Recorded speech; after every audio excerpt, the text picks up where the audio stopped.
Assalamualaikum warahmatullahi wabarakatuh. Selamat pagi. Kali ini saya akan mencoba menjelaskan soal-soal yang diberikan Pak Zendi. Yang pertama, ini ada soal prosesnya 5 ya. Dan waktu kedatangannya kebetulan di soal adanya 0 semua. Dan untuk waktu eksekusi untuk A itu 5, yang B 2, C nya 6, D 8, E itu 3 ya.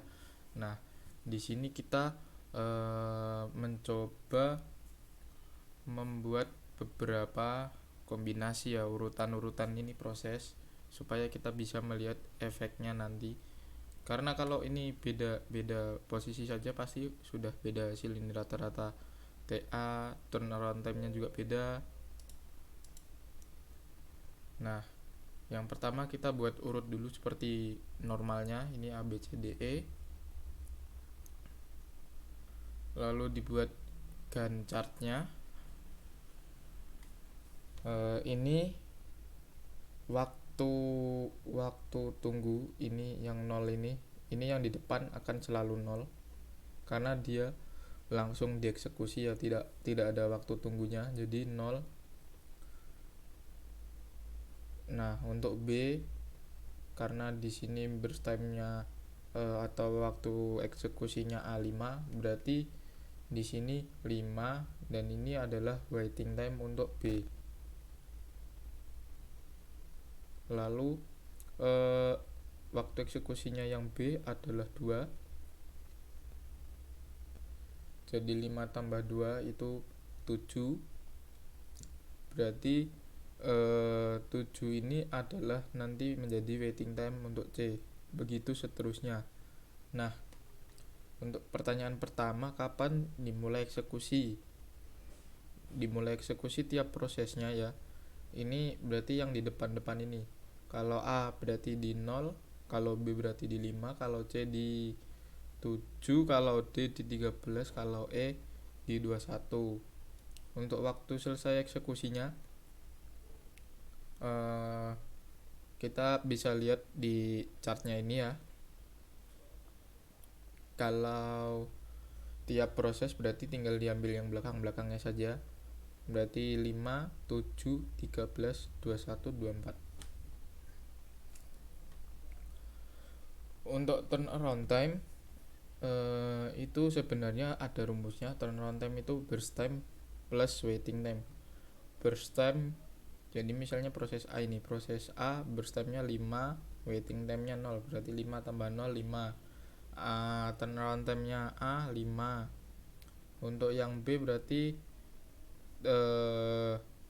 kan tadi ada burst time 2 dan waiting time 5, berarti untuk turnaround time-nya B 7.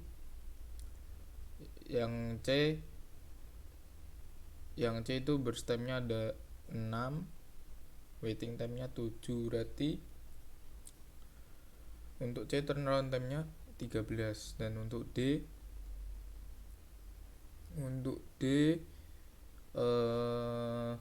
burst time-nya 8, waiting time 13. Untuk E burst time-nya 3, waiting time 21. Berarti ini nanti E-nya 24. Nah, ini semua dijumlahkan jadinya 70 milisecond ya. Untuk mencari rata-rata sebenarnya ini tinggal ini jumlah ini tadi dibagi jumlah prosesnya. Karena prosesnya ada 5 berarti dibagi 5. Hasilnya 14 milisecond ini ya. Nah, untuk urutan yang kedua di sini saya mencoba dari B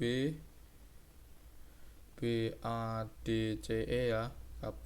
Untuk kapan mulai eksekusinya itu kita lihat, kita buat Gantt chart-nya dulu seperti tadi caranya ya.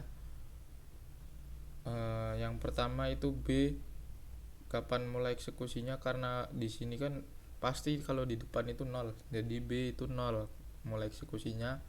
Untuk A di sini ada 2, D 7, yang C 15, E 21.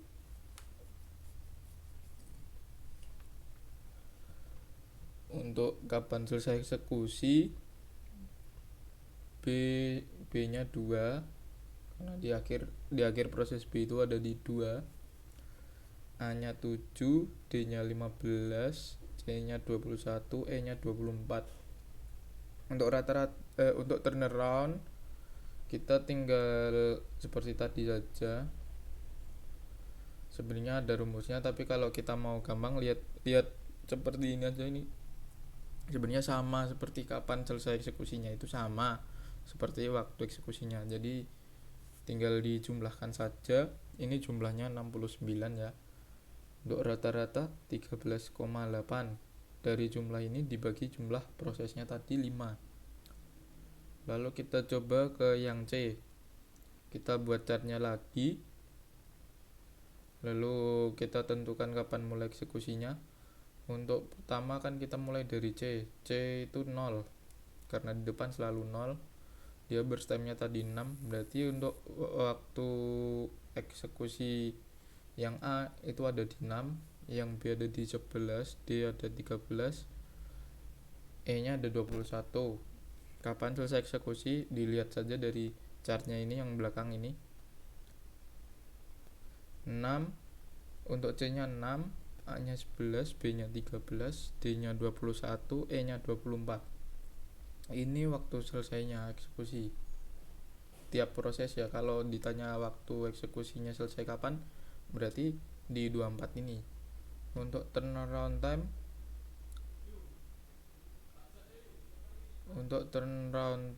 itu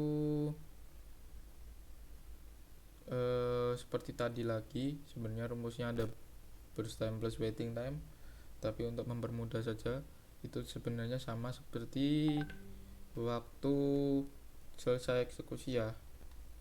6, 11, 13, 21, E nya 24, jika dijumlah 75. Untuk rata-rata jumlah dari ini semua bagi 5 lagi karena prosesnya 5, jadi 15. Kemudian kita coba yang mulai dari D. Buat chartnya lagi ya. Buat chart, lalu kita tentukan burst time-nya sudah ada ya, waiting time berarti. Dan ini untuk kapan mulai eksekusi berarti seperti tadi lagi. Kita langsung lihat ini, tiap kotak yang ada di depannya ini berarti itu waktu mulai eksekusinya. Ada D nya 0, A nya 8, C nya 13, B nya 19, E itu 21. Kapan selesai eksekusi tinggal lihat lagi di chartnya. 8, D nya 8 ya, A nya 13, C nya 19, B nya 21, E nya 24.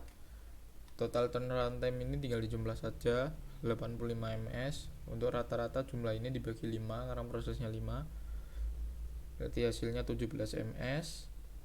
Untuk yang E kita coba buat chartnya lagi. Kapan mulai eksekusi? Dilihat dari chartnya 0, E nya 0, A nya 3, C nya 8, B nya 14, D nya 16. Kapan selesai eksekusi? Kita lihat di chart lagi. E nya 3, A nya 8, C nya 14, B 16, D nya 24 ya. Untuk turnaround time kita lihat atasnya saja karena sama sebenarnya, walaupun aslinya ada rumusnya. E nya 3, A nya 8, C nya 14, B nya 16, D nya 24. Total semua ini adalah 65. Untuk rata-rata turnaround time jumlah ini tadi dibagi 5, hasilnya 13. Nah, kita langsung ke nomor 2. Untuk nomor 2 ini kebetulan prosesnya ada 4 dan arrival time-nya itu 0 semua. Untuk P1 burst time-nya 7, P2 burst time-nya 4, P3 burst time-nya 2, P4 itu burst time-nya 5. Untuk waiting time ini hanya mempermudah saja ya, supaya nanti membuat chartnya mudah. Untuk yang pertama kita buat urut biasa seperti biasa, P1, P2, P3, P4 dimulai dari 0 pasti karena mulai prosesnya dari 0. P1 itu 7 berarti P2 itu mulainya juga 7. Burst time-nya 4 berarti P2 itu kan 7 tadi ditambah 4. Nah, ini waktu eksekusinya sampai 11 itu mulai eksekusi P3 lalu dieksekusi selama 2 milisecond selesai pada detik ke-13, lalu mulai eksekusi P4 dan selesai pada 18 milisecond. Kapan mulai eksekusi kita lihat di chart langsung. P1 nya 0, P2 nya 7, P3 11, P4 13. Kapan selesai eksekusi? P1 nya 7 dilihat di belakang ya, P2 nya 11, P3 nya 13, P4 nya 18. Untuk turnaround time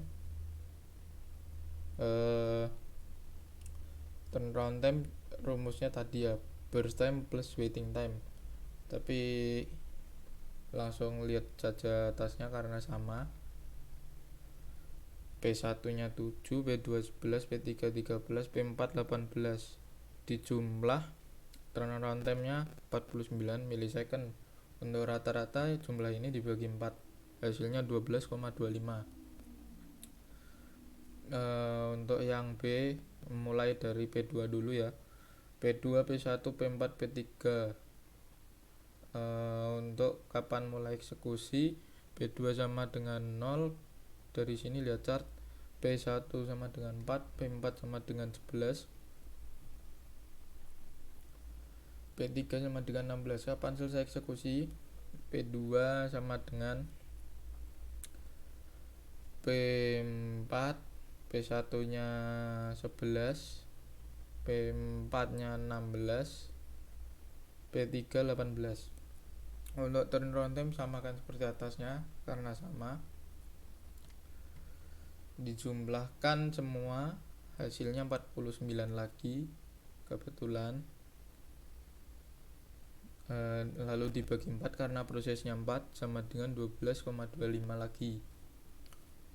Untuk yang P3 mulai dari P3 ya, ini P3, P4, P1, P2. Kapan mulai eksekusi? P3 nya itu mulai dari 0 karena di depan sendiri. P4 itu mulai dari 2, P1 mulai dari 7, P2 mulai dari 14. Kapan selesai eksekusi P3? Dilihat dari chartnya, P3 itu 2, P4 7, P1 14, dan P2 18. Untuk turnaround time samakan seperti atasnya, atau kalau mau menggunakan rumus juga silahkan.